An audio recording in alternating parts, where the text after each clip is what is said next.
When doing math with scientific notation, you have two options. One is to use your calculator and be careful.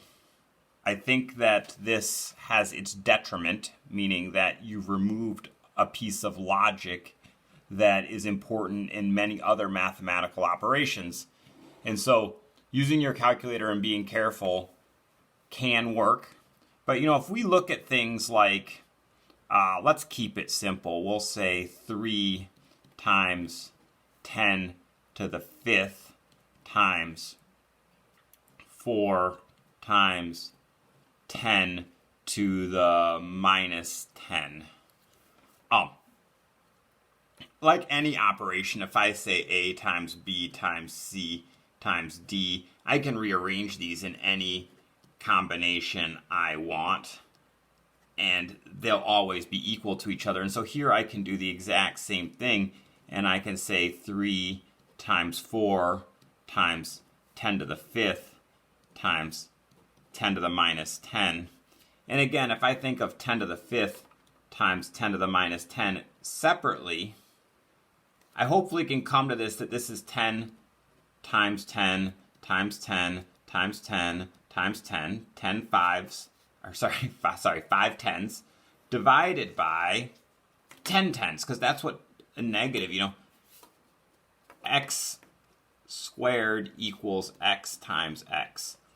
X to the minus 2 equals 1 over x squared, which equals 1 divided by x times x. And if that's not familiar, you can look at it for a second. 10 to the minus 10 is 10 times 10 times 10 times 10 times 10 is that 5 of 1, 2, 3, 4, 5. So I need 5 more times 10 times 10 times 10 times 10 times 10. There's lots of ways of thinking about this. This is a division, matching numbers cancel. Another way of saying that is 10 divided by 10 is 1. Anything multiplied or divided by 1 is equal to itself. So anytime I can make ones, I can pretend like they don't exist.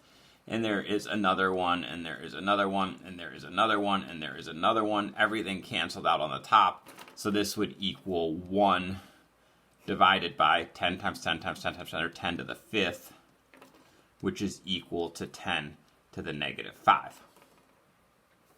And so that's great. So this is 10 to the negative 5. 3 times 4 is 12. This is not scientific notation because the decimal place would have to be after the ones. And right now the decimal place is there. Here is where I find students really make a lot of mistakes. They want to move that decimal place over there, and they know this number changes by 1, and then they get caught in false logic or just gamble in the wrong way. The easiest way to remember this is to get this to be in scientific notation, I need to divide by 10.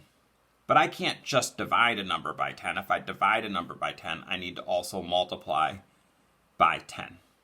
And so 12 divided by 10, remember that divide by 10, multiply by 10, that's a 1, so I didn't change anything. 12 divided by 10 is 1.2. 10 to the minus 5th times 10, that'd be 5 tens on the bottom, 1 10 on the top, so that's going to be times 10 to the minus 4th.